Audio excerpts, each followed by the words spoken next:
The lookouts saw nothing, the radar spotted nothing, and the skipper aboard the USS Parche submarine was restless and desperate to find the elusive Japanese convoy in the South China Sea. The commanding officer moved constantly between the radar screen, the conning tower, and the plot tables in the control room until they finally found it. Commander Lawson Red Ramage then cleared the bridge and headed directly into the enemy formation, maneuvering between the ships on the surface.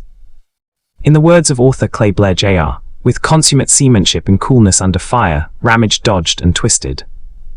He opened fire, and the enemy responded with deck guns, and even attempted to ram the submarine. Determined to cause as much destruction as possible, Ramage pressed on, delivering a torpedo attack unlike anything the Japanese had experienced before. The submarine's wolf pack, known as Parche's Pirates, had departed the island of Midway in mid-June 1944 under the command of Commander Louis Parche. Their mission was to patrol the waters between Formosa and Luzon in search of Japanese merchant ships.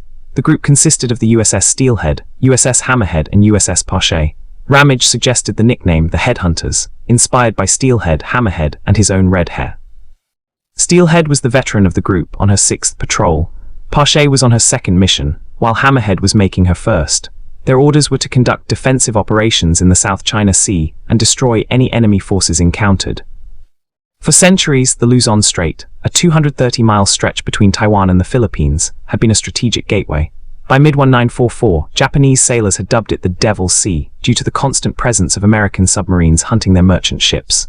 The 3 submarines arrived on July 1 and spent their time submerged during the day and surfaced at night, but for most of the month they saw little action. According to Ramage, this was supposed to be the most lucrative patrol area in the Pacific. On July 4, Parche spotted 3 warships heading southwest, but as they prepared to attack, the Japanese struck first. Ramage was forced to retreat under heavy, accurate fire. 2 weeks later, lookouts sighted a lone aircraft carrier, which Ramage called a perfect dream come true, but the ship launched patrol aircraft, and the opportunity slipped away. Later came intelligence that Japanese submarine I-29 would be passing through the area carrying strategic materials and blueprints from Germany. The Wolf Pack moved to intercept, but the kill went to another submarine. By July 30, Ramage and his crew were beginning to wonder if luck would ever turn in their favor when, at 4:20 a.m., Hammerhead reported sighting a convoy only 20 miles south of Parche's position. 18 minutes later, she confirmed the position and reported engaging the enemy on the port flank. Hours passed with no sighting, and both Ramage and Parche began to suspect the information was wrong. Lieutenant Commander John Martin was asked to verify the convoy's location, and he reported it 30 miles north of Parche. Ramage turned the boat around, only to be told later that the position was now 30 miles northwest. Frustration mounted, and Ramage even wondered if there was a convoy at all. After Hammerhead's unsuccessful attack, she departed for Fremantle, Australia, and it was later learned that she had misreported the convoy's location. In reality, there was indeed a large Japanese convoy of 18 ships carrying 10,000 troops and thousands of tons of supplies, escorted by 7 warships, completely unknown to Parche at the time. Discouraged, Ramage took the submarine deep at 6:21 a.m. to avoid anti-submarine patrols and remained submerged all day, keeping watch through the periscope. At 10:30 a.m., Steelhead sighted convoy Mi-11 and moved to attack, but Ramage did not hear the news until several hours later due to radio silence. When Parche resurfaced late in the day, they picked up a position report showing the convoy 35 miles southwest. The crew raced at full speed to intercept, but the enemy had made a radical course change. Eventually, the convoy appeared on radar, and Ramage ordered battle stations. Parche crept up from behind, but decided it would be better to get ahead. Under cover of darkness, the submarine moved along the convoy's flank toward 3 laid escorts, only for one to suddenly turn toward them.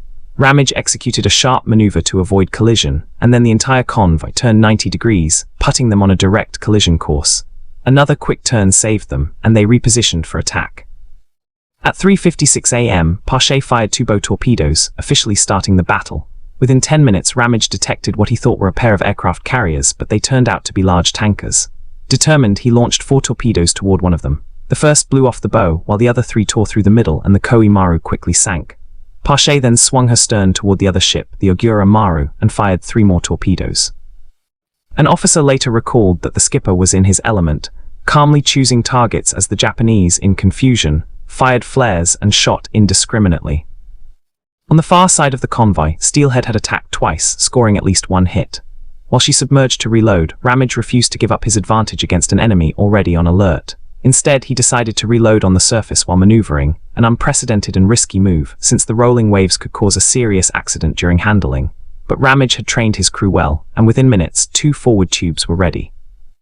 At 4:16 a.m., Parche fired at the Dakar Maru, a 7,000-ton transport, slowing it to a crawl. Re-engaging Ogura Maru, Ramage worked amid shells whistling overhead.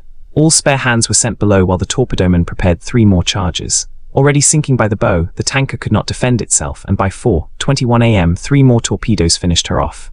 As Ramage searched for another target, the gunboat Kazan Maru suddenly appeared, racing straight toward the submarine with clear intent to ram. Inexplicably, Parche was at a standstill in the middle of the battle when Ramage ordered full speed ahead. The instruction came a fraction of a second too late, but helmsman Chet Stanton reacted instantly, ordering a hard turn to starboard, narrowly avoiding disaster. Once clear, Parche spotted her next target, a 9,000-ton transport directly ahead, offering only a slim chance for a bow shot. 2 of 3 torpedoes struck Yoshino Maru, and another from the stern finished the job. Ramage recalled that the transport suddenly vanished in one great burst. At 4:47 a.m., the forward torpedo room's gyro-aiming mechanism jammed, forcing Parche to withdraw as dawn approached. The entire engagement had lasted just 34 minutes. In that time, the submarine fired 19 torpedoes, 9 of which were reloaded while on the surface under relentless enemy fire. Parche was credited with sinking 4 ships, while Steelhead claimed 2. The episode became known as Ramage's Rampage for the sheer volume of firepower delivered in so short a time. When Park's pirates returned to Pearl Harbor, Vice Admiral Charles A. Lockwood, commander of the U.S. Pacific Fleet Submarine Force, nominated Ramage for the Medal of Honor. Only 2 submariners had previously received the United States' highest military award, both posthumously, making Ramage the first living recipient. Ramage, however, insisted the medal belonged to every man aboard.